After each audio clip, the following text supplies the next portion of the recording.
What's going on, guys? My name's teftyteft. Welcome to another Let's Talk Gaming News. Bungie once again dropped a bunch of information today, August 16th, about Rise of Iron that's coming September 20th. It's about a month away. It's very exciting stuff. They dropped a ViDoc, a video documentary about essentially making Rise of Iron and the things that are coming, and they showed off tons of gear, honestly. It was just a massive amount of information and images being shown off. Some of it absolutely spoilers. I mean, it what appeared to be the entrance to the raid. They're showing that. And also confirming that it's the raid, essentially. Showed off ornaments on exotics. They showed off a new exotic as well, just briefly, called the Nemesis Star. In fact, maybe I could find it real quick in this video. I think it was over here. Nemesis Star, where are you? This is Supremacy. Whoops, I skipped it. Yeah, it was over here. Yeah, look, right there. Boom. Nemesis Star. And also they showed this, we should talk about this actually. This looks like a raid weapon. But the Nemesis Star, so this is one skin with an ornament attached to it, makes it red. And then they show the ornament attached again, or the next ornament. It looks like there's two ornaments per exotics, essentially. So the Nemesis Star had two, and it's a heavy machine gun, or or it's a machine gun, I should say. I can't wait to find out what Nemesis Star does. It looks so cool. It has like just really clean lines, yet the paint's worn off. It's just, I'm excited about this. They also showed the Hawkmoon with two skins. This might make me start using the Hawkmoon all the time because of how sexy it looks.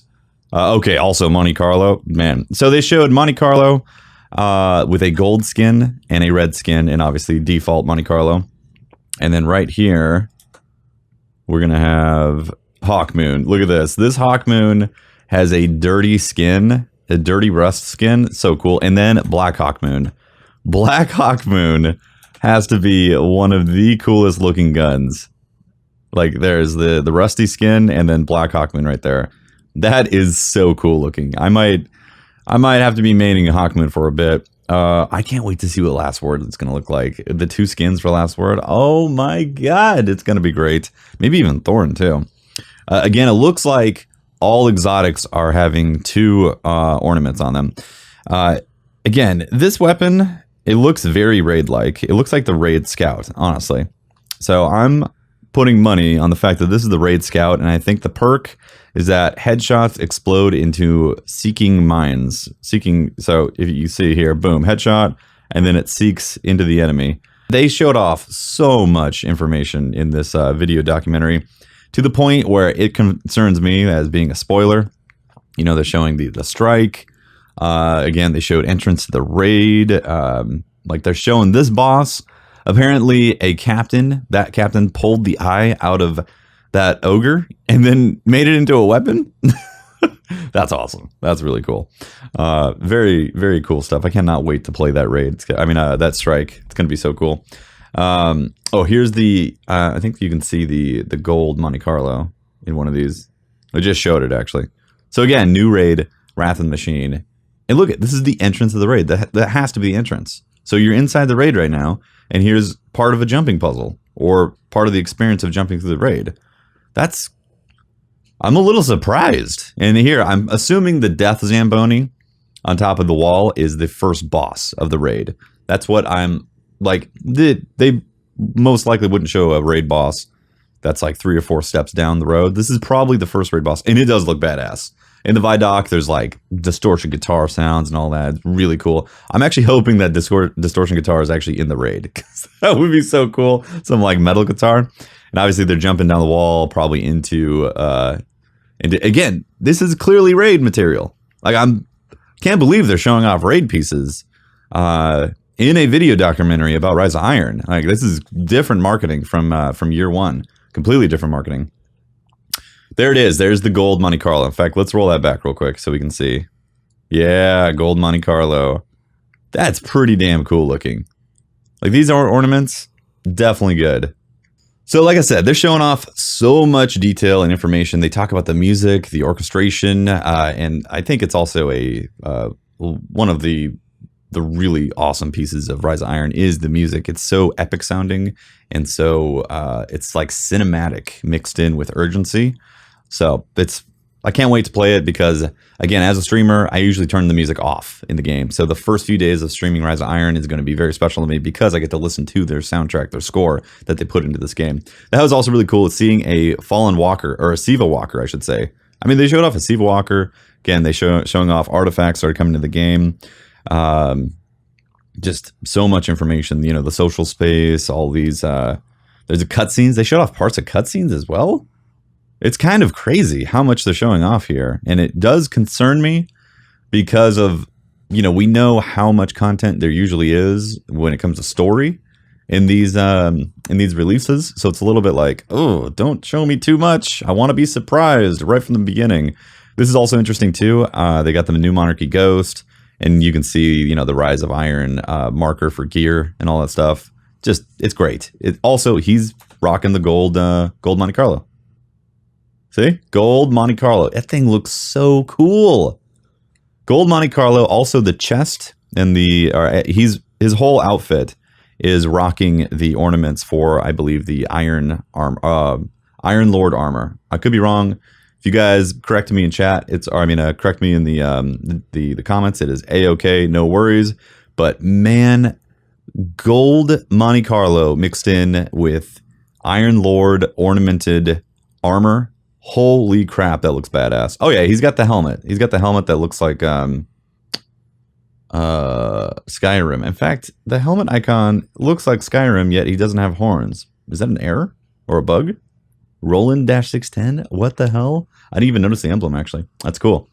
And also, he's 381. So he's 4 light levels away from being max from release.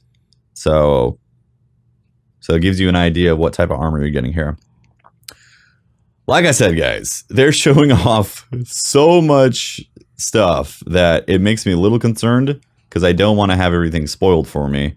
But then again, it hypes me up incredibly. It is very exciting to have new content for this incredible game because this past year has been very dry. We all know that it's been a struggle to maintain any kind of PvE excitement since if you've played it for the whole year. We all know that pretty much what's happening right now is PvP, and the PvP is a take it or leave it type of experience right now in Destiny. Again, they're showing off the ornaments. So cool looking, and all this different armor. This is the Trials of Osiris armor right here. There it is, those ornaments. I cannot wait to get ornaments for my exotics. That actually, it's like I'm super excited about the raid, but honestly, getting ornaments for exotics might be my next super excited thing. By the way, I said in a previous video that I think the raid gear looked weird with the ornaments, because all the light is ornaments, and also in motion, the raid gear actually looks pretty sexy. Let's have a look at some of this other armor as well. So, Trials gear looks great. There's a lot more detail, or it appears to be more detail, and I wonder if that's a dropping last gen type of thing, that there's more possibilities to have more geometry on the characters, or it might just be the fact that it's new and I can't wait to see new stuff. That could definitely be the case. Here's the Iron Lord or Iron Banner. Again, I don't fully recall, and so you guys feel free to correct me in the comments. I do not mind. But again, looking just badass. Here it is. Here's the raid gear. Whoops, there's the raid gear. It looks way better in motion and in different angles. I still think the Warlock, a little strange with all those pyramids on the chest, but the Hunter and Titan, guys, looking badass. Very badass and super sexy with that red look. Yeah. It's exciting, guys. Very exciting. Something else that they announced and mentioned also is that Destiny the Collection is coming. Destiny the Collection includes all of the Destiny releases, including Rise of Iron. And this leads me to believe that this is officially the last expansion for Destiny, the game release that we know of it right now. I don't think there's going to be an expansion after this because you can't, I mean, it would be weird to be like Destiny the Collection, oh, and this other expansion that we released. It doesn't make sense, right? So Destiny 2 or whatever it's going to be called, Destiny the, Destined 2, I can't think of a cool name or anything like that, but you guys get what I'm saying. Destiny 2, I think, is around the corner. Hopefully it's not September of 2017 because it's going to be painful if this is a whole year of just Rise of Iron. even though I'm super excited about it and we're getting private matches and new game mode, supremacy and all this stuff, I don't think a year is going to last, personally speaking. I don't think a year can actually sustain itself to feed the community and keep it growing. I think atrophy will happen in the community. That being said, if they do drop Destiny 2 6 months from Rise of Iron, it's going to be an incredible occasion. It is, cannot wait, because again, Destiny the Collection sounds like a rounded out, here is all of the releases for Destiny. Now we're moving on to a new title called Destiny 2 or Destiny the whatever, you know? So that's what I read in between the lines of these type of marketing campaigns and what's coming for the future of Destiny, which again is very exciting. They're using new hardware, or they're going to be using new hardware when it comes to the PS4 Neo, which again I think is coming, or is going to be announced officially this September. So in less than a month, they're going to have a PlayStation conference to talk about the Neo, which is going to be upgraded hardware. Same thing with the Xbox Scorpio that's coming out next year officially. I think it's official. Yeah. So all those upgraded hardware experiences mean that they're going to be able to make the game even more beautiful. Again, this right here, this is massive spoiler right here. That's apparently a cutscene when you finish the campaign. They're showing how Saladin opens up that area and those light up. I'm just like, whoa, Bungie ViDoc. What are you doing with all these spoilers? But they released it, so it's here. And the spoilers are real, guys. So anyways, that is my thoughts, analysis, summary on the information that was released today, especially this ViDoc. I have another video also that's out on my thoughts on the private matchmaking with a hint of customs. I'm also planning on making another video about custom games that would be fun to do. Various custom modes that you can do with the options that they're giving you. And that's going to be it's going to be a lot of fun to do on stream, because that is what I love doing. So guys, thank you very much for watching. I'm also going to play this ViDoc at the end of this after I say goodbye. So if you want to see the ViDoc, just keep on watching the video and it will show the whole thing at the end. Again, I really do appreciate all the support. Slap the like button if you enjoyed the video. Sub to the channel if you want to see more, and I hope to see you guys in the future. Also, I stream twitch.tv/teftyteft. I always tweet out when I go live on twitter.com/teft. So twitter.com/teft, and then twitch.tv/teftyteft for when I'm streaming. I also stream on Planet Destiny as well. twitch.tv/planet_Destiny. Hope to see you guys in the future. And until next time, deuces.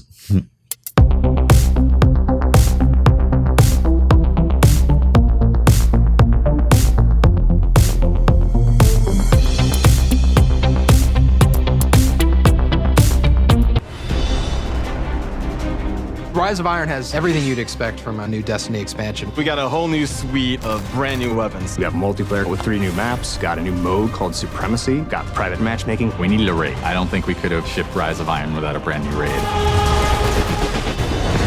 Tons of new armor, tons of new gear. There's a story campaign with characters and cinematics. New public events, new patrols, and new secrets to uncover.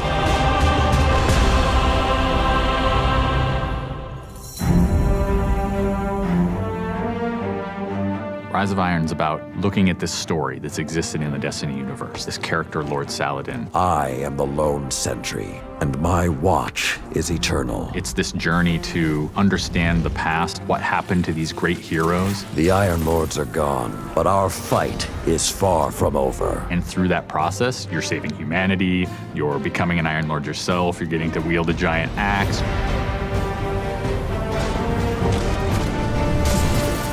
The idea of playing through a blizzard is something that we've never tried, and you're going to see that in Fellwinter Peak. Fellwinter Peak is very interesting because we've never had the player fighting through a social space before. When you walk in there for the first time and the fire's lit and it's just casting glow up onto these 8 heroes, you've been holding their weapons for 2 years. When we can take those elements of Destiny and put them all together into one coherent moment, I think is awesome. It is time to finish what I began so very long ago. Come, Guardian, help me give my friends the rest they deserve. This is the Guardian's journey with Saladin. He's sending you out into kind of a land that's been forgotten in the Cosmodrome. You're going into Earth, but it's changed, it's actually expanded.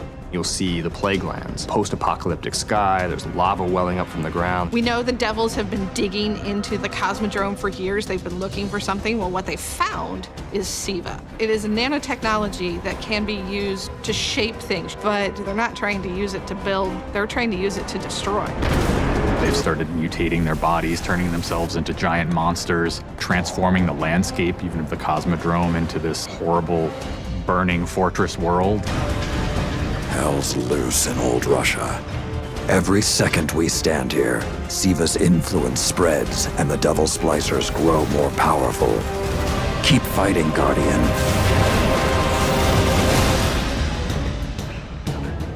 After the campaign finishes, you have patrols that really tell the story of this continued infestation in the land. And we have a new strike that shows just what the Fallen are doing with the SIVA. It's this spooky place called the Wretched Eye. There's this really neat boss encounter. A fallen captain has plucked an eye out of an ogre, affixed it to his weapon, and he's using that to sort of tase you out of your rat hole while this blind ogre just walks around trying to crush you. We also have a few reprise strikes that we're bringing back for players.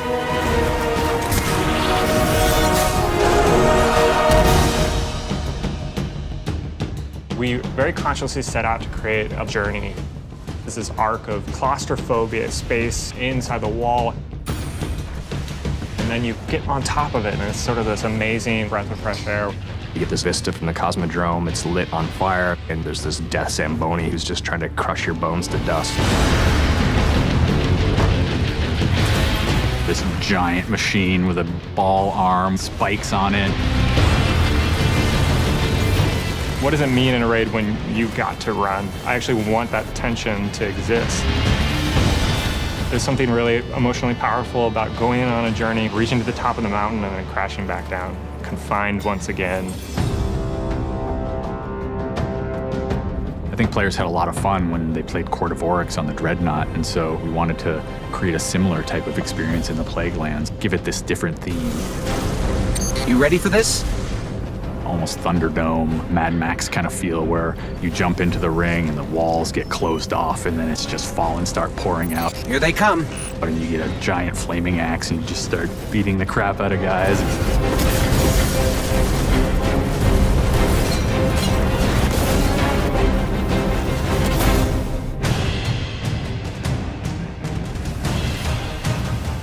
We thought, how can we increase the ways that you express the way you like to play? And what we came up with was putting different talents on the artifacts. The artifacts are these relics of the fallen Iron Lords. So you'll quest to earn one of those, and then your last step of that is taking that artifact to the statue of the fallen Iron Lord, fully empowering that for you to use as a player. Whether it's negating all the dot damage in the Crucible, or whether it's infinite sprint, or turning Fallen onto your side. Which is really, really cool, by the way. The artifacts that Tyra offers change every week. So there will always be something new and exciting for players following the campaign.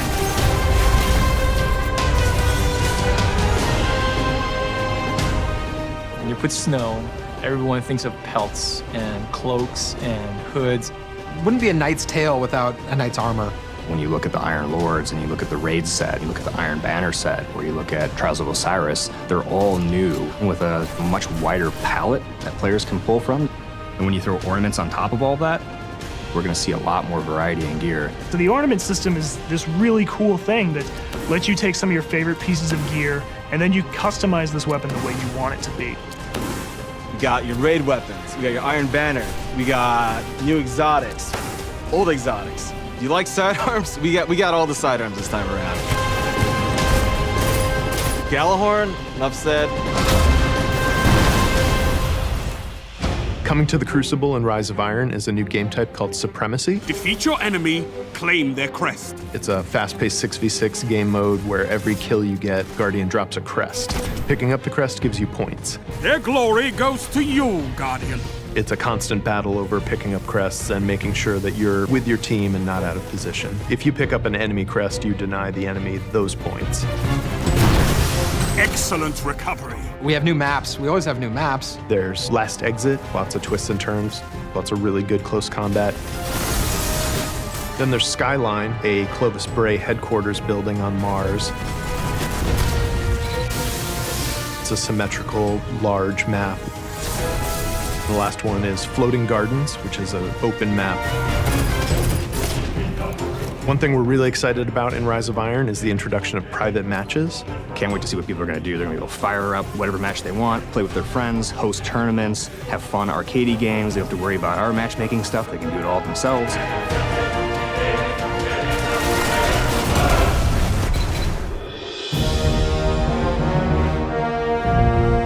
Sometimes when I play and I have headphones on and I'm in that world, I get little chills because it's not just the effects and the amazing graphics, it's the audio that helps reinforce the journey that you're going through. We really want Destiny to feel like it's a natural world that you inhabit, like it's a world that could exist, that does exist. The score is incredibly strong, and the work that the audio team has done on this game, it lights you up.